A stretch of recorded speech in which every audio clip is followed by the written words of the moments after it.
ঘুরে ফিরে আমার দেশ কত সুন্দর বাংলাদেশ। আগে বনভূমি ছিল এবং এই বনভূমিতে এখানে বসবাস করত হাতি, বাঘ, ভাল্লুক এবং বানর, অন্যান্য বন্য পশু যেগুলি আছে তারা বসবাস করত। ছোট ছোট পাহাড়ের এই ঢালুতে এখানে আবার সমতল ভূমিও ছিল, এই যে এখন যেটা আছে আর কি। এখন মানুষ ধান চাষ করে, আগে এখানে মানুষের কোনো অস্তিত্ব ছিল না। তাহলে এখন মানুষ এখানে কেন আসলো? এটার জন্য দায়ী একমাত্র ভৌগোলিক রাষ্ট্র ব্যবস্থা। চতুর্দিকে পাহাড় ছোট ছোট, মাঝখানে যে ল্যান্ড আছে সমতল, এখানে উদ্ভিদ জমত। ওই যে বন গরু ছিল, তাদের খানা খাদ্য ছিল, তারাও থাকতো এখানে। তো যেটাকে আমরা গয়েল বলি আর কি। গয়েল এখনও পাওয়া যায়, বিশেষ করে থানচি, লামা, আলীকদম ওদিকে গেলে এখনও দু একটা গয়েল পাওয়া যায়।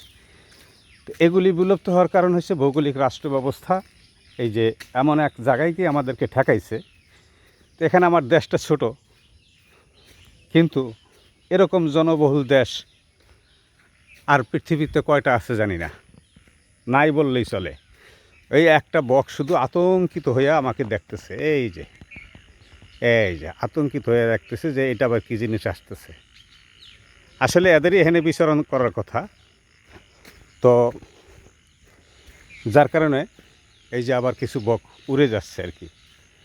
তো যার কারণে এই আমাদের দেশের লোক সংখ্যা এত বেশি, অথচ পুরা পৃথিবী খালি। আজ থেকে 200 বছর আগে যে লোক সংখ্যা ছিল পৃথিবীতে, এখনও কিন্তু তাই আছে, হয়তো সামান্য কিছু বাড়তে পারে। জরিপ করলে সেটাই বাইরে হয়ে চলে আসবে। এখন এই ভৌগোলিক রাষ্ট্র ব্যবস্থা, আমি যদি স্রষ্টায় বিশ্বাসী হই, আমি যদি বিশ্বাস করি যে না, এই অদেখা যাকে দেখি নাই সে আমার আল্লাহকে যদি বিশ্বাস করি, তাহলে তো আল্লাহই তো আমাকে বলে দিছেন, জানাই দিছেন, আসমানকে ছাদ, পৃথিবীকে বিছানা, যেখায় মোল্লা সেথায় গিয়ে আমি বসবাস করতে পারবো। কিন্তু এখন এই যে পাসপোর্ট, ভিসা, কাঁটাতারে বেড়া, প্রতিবন্ধকতা, যার কারণে এখন কিছু কিছু আমাদের মতো ছোট দরিদ্র এবং ছোট দেশের মানুষ জেলখানায় বন্দি। দেখেন, এই কথা বলতে বলতে এমন একটা জায়গায় আসলাম, আর এমন এক গাছগুলি দেখতেছেন সব একাশি, অথচ এই জায়গায় থাকার কথা ছিল সেই আপনার গর্জন কাঠ, সেগুন কাঠ, তারপরে শেষে গামারি কাঠ, পাহাড়ি কাঠ যেগুলি আগে, এগুলি থাকার কথা ছিল। কিন্তু এখানকার স্থানীয় লোক এই দ্রুত বড়ে আর কি। এই গাছগুলি 5 বছর হইলে কাঠ হয়ে যায় ঘর বানানোর জন্য, আর গর্জন কাঠ তো হইতে সময় লাগে। তো এগুলিও মনে করেন যদিও সরকারি খাস জায়গা, এখন এগুলি ডিসি অফিস থেকে বন্দোবস্ত নিয়ে হয়তো এই গাছগুলি তারা রোপণ করছে। তো এমনিতেই তো গর্জন কাঠ খেয়ে ফেলাইছে, এখন তারপরও তারা যে মাটিটা ধরে রাখছে এই গাছের শিকড়ে, একাশি গাছ লাগাইলেও পাহাড়টা হয়তো এটুক টিকে আছে, কিন্তু এটা না থাকলে এটিও টিকে থাকতো না, সমতল হয়ে যেত। তা আসুন আমরা এই দিকটি বিবেচনা করি। আমরা যদি সেই আমাদের দেশীয় গাছগাছালি যদি না লাগাই, এখানে মিষ্টি পানের বর আছে একটা, এই পানগুলি কিন্তু খুবই মিষ্টি আর কি, ঝাল না। আমাদের অঞ্চলে ঝালের যে ঝাল পান খাই আমরা, সেটা না। তো এই পাহাড়ি এই যে জনপদগুলি হচ্ছে, আগে বনভূমি ছিল, এখন জনভূমি হয়েছে। ওই দূর পাহাড়ে আবার মিয়ানমারের পাহাড় দেখা যাচ্ছে, এই যে মিয়ানমারের পাহাড়। আসুন আমরা এই জিনিসগুলি নজরে রেখে অত্যন্ত পক্ষে বেশি বেশি করে গাছ লাগাই। বুতুন পেঁচা একটা গাছের উপরে দাঁড়া, এই যে চলে গেল, ওই যে আর একটা ডালে গিয়ে বসছে। আসুন আমরা দ্রুত এই যে জলবায়ু পরিবর্তন হচ্ছে, এটাকে রোধ করার জন্য আমরা গাছ লাগাই।